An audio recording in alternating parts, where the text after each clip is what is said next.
Chapter 13. Your Personal Autobiography.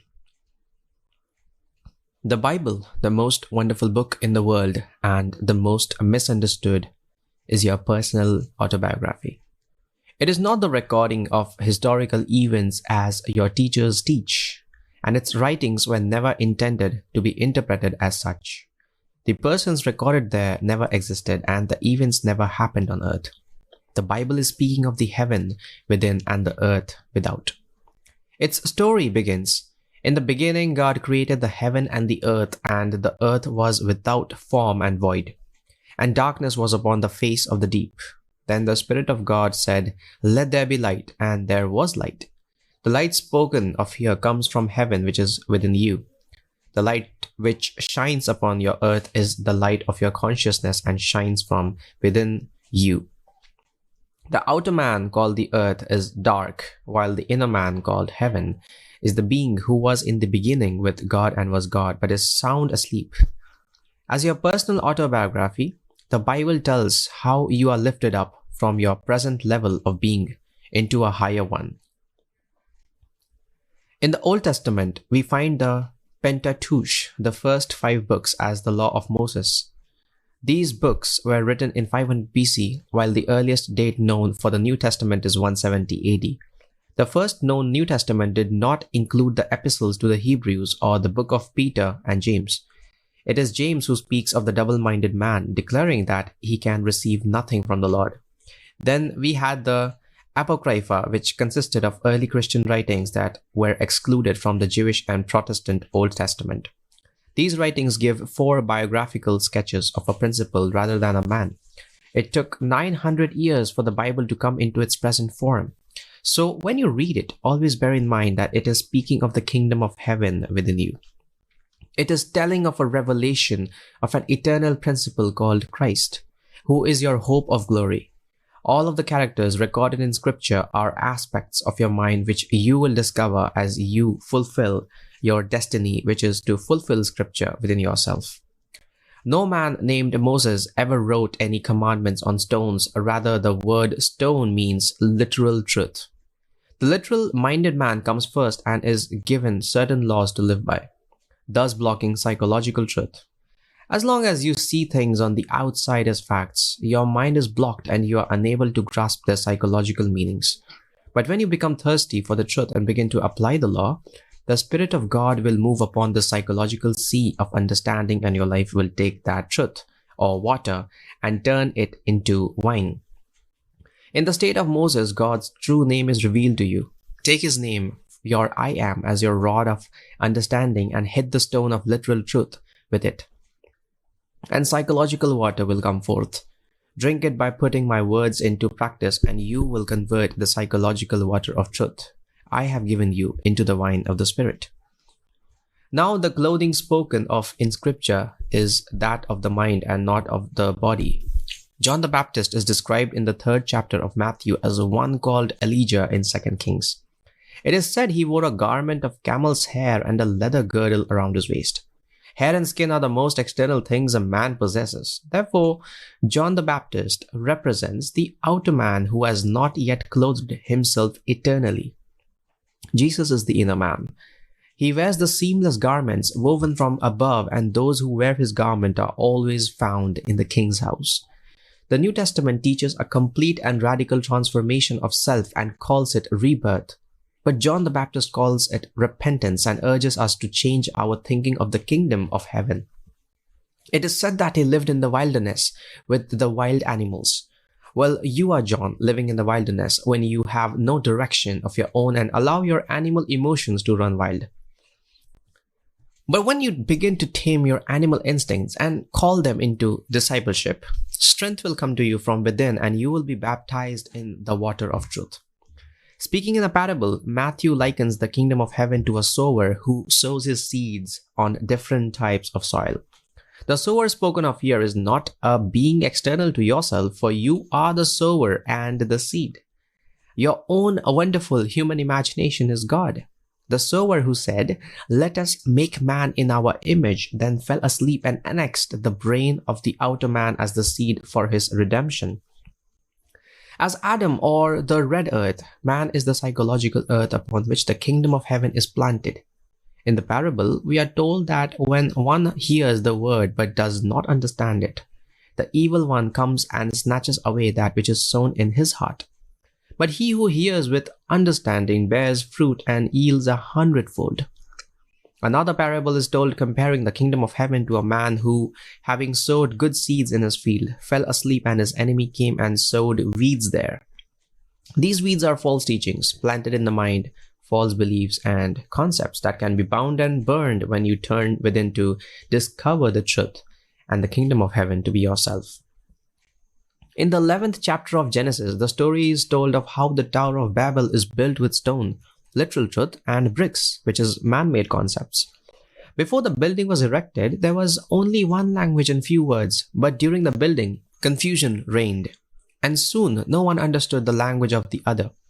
This tower exists today as the little mystical, occult groups of the world. You have no enemies save those of your own household. Making truth of false teachings, you believe that your security depends upon the money you have in the bank, or your health depends upon the pills you take, or your happiness depends upon another. In so doing, you build your own Tower of Babel, but I say to you, your consciousness of being is the only reality of the state you are in, and all of the enemies of that state are within you. In his Beatitudes, Matthew tells you that your attitude of being is blessed when it is clothed in soft raiment. For when you wear the seamless garment of imagination, you are free to rise higher and higher into the Garden of Eden within you. You are the gardener of your mind, where you plant the seeds of your own selection. As the man of imagination, become conscious of being that which you have planted, and your harvest will be 100-fold, for you always become what you behold. In his 16th chapter, Matthew tells the story of Pharisees and Sadducees, who, unbelieving, ask for a sign from the heavens. Then we are told to take heed and beware of the leaven of the Pharisees and Sadducees. Now these are not men, but attitudes of mind.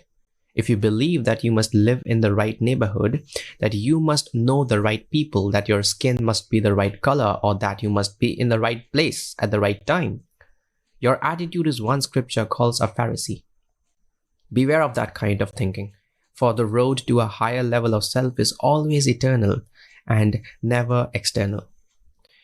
Mark tells us that kingdom of heaven is like a merchant of fine pearls who finds a pearl of great price, sells all that he has and buys it.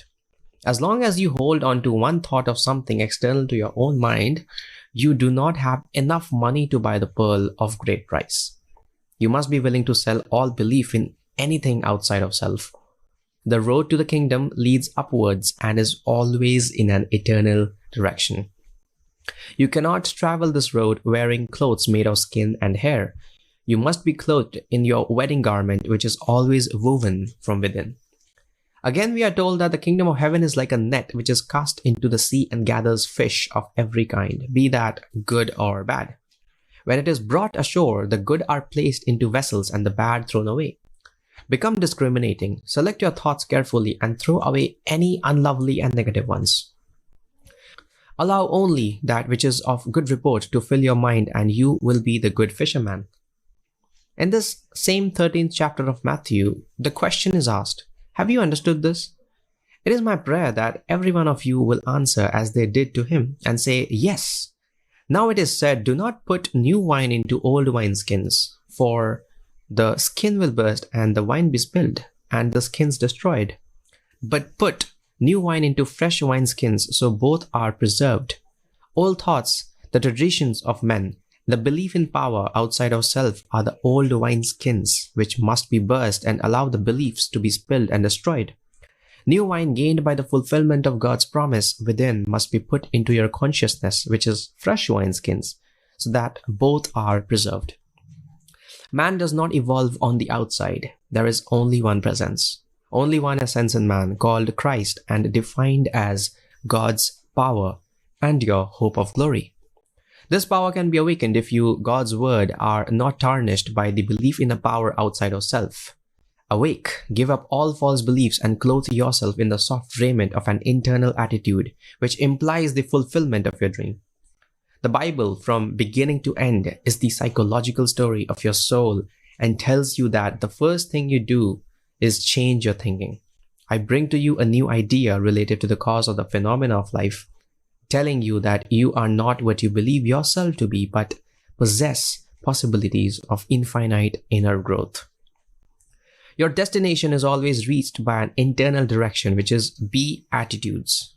Be your attitude good, bad, or indifferent. When you clothe yourself in an attitude, its fulfillment is not dependent upon anything external to you. But when you depend upon external laws to determine your attitude, you are on the level of Elijah and John the Baptist. Their teaching was wonderful, but it was torn, and the state was a violent one. John the Baptist cannot enter the kingdom of heaven. You must overcome his state by consciously turning within and disciplining your internal attitudes. This is your destiny. You are destined to awaken within yourself as you climb Jacob's ladder of states to higher and higher levels of your own being. The state of awareness you desire to express must be bought by selling all of your beliefs in any external power to help you. Once free from their encumbrance, you will move in faith into your desired state. In the book of John, Jesus as a teacher makes the statement, "Let not your heart be troubled. You believe in God. Believe also in me." Then he adds this thought, "It is expedient that I go, lest the Comforter will not come."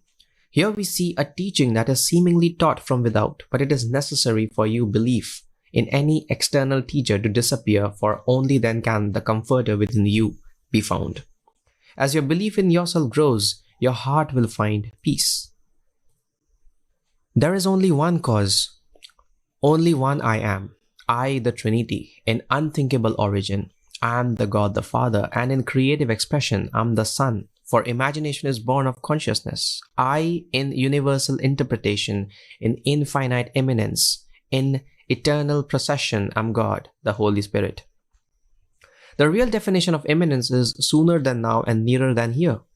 I am therefore the Comforter. What could comfort you more than the knowledge that you don't have to wait for your dreams to come true? They are nearer than here and sooner than now. Let this knowledge be your comforter. If there was a limit to that which is contained in an infinite state, it would be not infinite. In the 23rd chapter of Exodus, this statement is made, "You shall not steep a kid in its mother's milk." I tell you, you are doing this very thing when you keep your mind on a negative state.